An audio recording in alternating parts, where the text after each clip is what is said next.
It was a typical winter evening in Bristol, the air crisp and cold, a perfect reflection of the mood inside the small flat where Abigail White and Bradley Lewis lived. The apartment was sparsely furnished, a reflection of their turbulent relationship, one full of arguments, broken promises, and too many unresolved issues. As the sun dipped below the horizon, darkness crept in. The flat felt colder than usual, and Abigail felt a familiar ache in her chest as she watched Bradley, her boyfriend, from across the room. Abigail had been trying to keep it together. She had hoped things would get better, but the truth was, they never did. Bradley had a way of tearing her down with his words, making her feel small, insignificant, and unworthy. He had a power over her that she couldn't escape, no matter how hard she tried. Tonight, like many nights before, things were tense. Bradley had been drinking, his patience wearing thin. He was sprawled out on the couch watching TV, but his eyes flickered towards her every now and then, his gaze sharp, critical.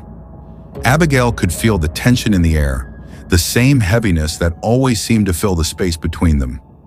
It wasn't long before the storm began. Bradley's voice cut through the silence, sharp and cutting. "You're pathetic, Abigail. You'll never be good enough for anyone. You know that, don't you?" His words were designed to wound, to break her spirit. Abigail tried to ignore him, but it was impossible. The insult landed hard, deeper than it ever had before. She could feel her heart pounding, her hands beginning to shake. "What's wrong with you? Why do you always have to say things like that?" Abigail's voice wavered, but she wasn't going to back down. Not tonight. Bradley sat up on the couch, his face contorting into a look of disgust. "You think you're better than me? You're nothing. I'm the best you'll ever have." His words were venomous, each one a stab to her already fragile sense of self-worth. Abigail felt the blood rush to her head, her breathing shallow. She knew this was coming, this verbal assault. It was always like this. Bradley would belittle her, tear her apart with his words, and she would just take it. But not tonight. Tonight, something inside her snapped. "You don't get to talk to me like that anymore," she shouted, her voice trembling with a mix of anger and desperation. Bradley stood up, a smirk crossing his face. "What are you going to do, Abigail? You can't leave me. I own you." That was it. In that moment, something in Abigail broke completely. She couldn't take it anymore. The years of emotional abuse, the insults, the manipulation, it had all led to this. She didn't know what she was doing, but her body moved on its own. Her hand reached out and her fingers closed around the knife that had been left on the kitchen counter. She didn't think. She couldn't. All she knew was that the knife was the only thing that could stop him from hurting her anymore. Before she even realized what was happening, the blade was in her hand and she was lunging forward. Bradley didn't have time to react.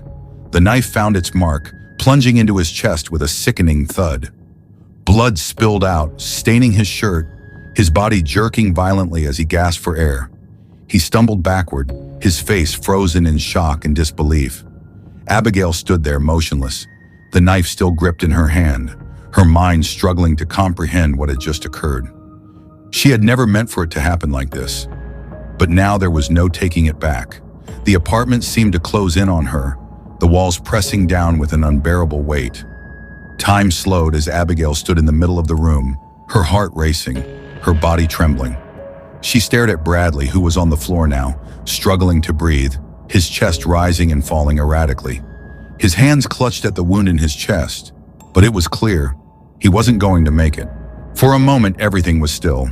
The only sound was Bradley's labored breathing and the faint sound of blood dripping onto the floor. Abigail's mind was a blur, her thoughts scattered like pieces of a broken puzzle. She had done it. She had killed him. She looked down at the knife in her hand, her grip slackening as it clattered to the floor. The cold steel echoed in the silence, but Abigail couldn't bring herself to pick it up. Her body felt numb, like she was trapped in a nightmare she couldn't escape. She had acted out of anger, out of frustration, but now all she felt was fear. What had she done? Bradley's voice, weak and barely audible, broke through the haze of her thoughts. "Why, Abigail? Why?" His words were filled with confusion and pain, but also a quiet plea for understanding. He had no chance. She had taken that from him in an instant. "I didn't mean to. I didn't want to." Abigail's voice cracked as she spoke, the weight of the situation crashing down on her. She didn't know what to do. She didn't know how to fix this. The man she had loved, the man who had torn her apart for years, was dying in front of her, and all she could do was watch. Her body moved of its own accord, as if her mind couldn't catch up with what was happening. She stumbled backward, her feet stumbling over the mess of broken glass and spilled wine on the floor. Panic gripped her chest and she knew she couldn't stay here. Not with him like that. Not with the blood still fresh on the floor.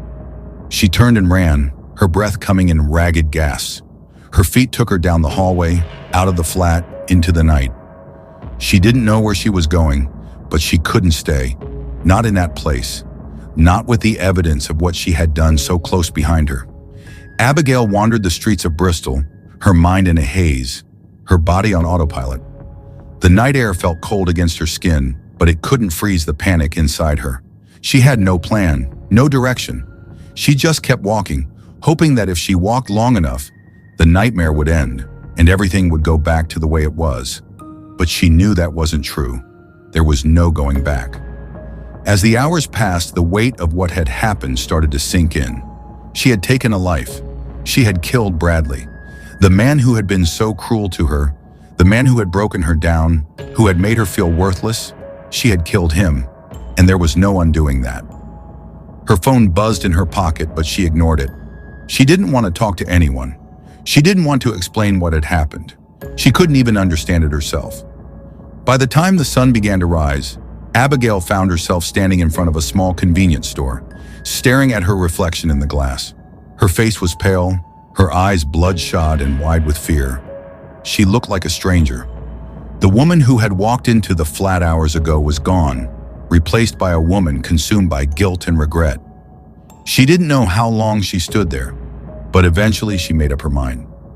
She couldn't run forever. The police were going to come for her, and there was no way to hide what she had done. It was time to face the consequences. Abigail turned herself in later that night. She walked into the police station, her steps heavy, her heart pounding in her chest. The officers didn't need to ask any questions. They knew. They had been searching for her since the moment Bradley had been found dead. The court case that followed became a media sensation. Abigail's defense team argued that she had acted out of self-defense, that the years of abuse she had endured at Bradley's hands had led to her breaking point. But the prosecution painted a different picture. They argued that the murder was premeditated, an act of cold-blooded violence. In the end, Abigail was convicted of murder. She was sentenced to life in prison.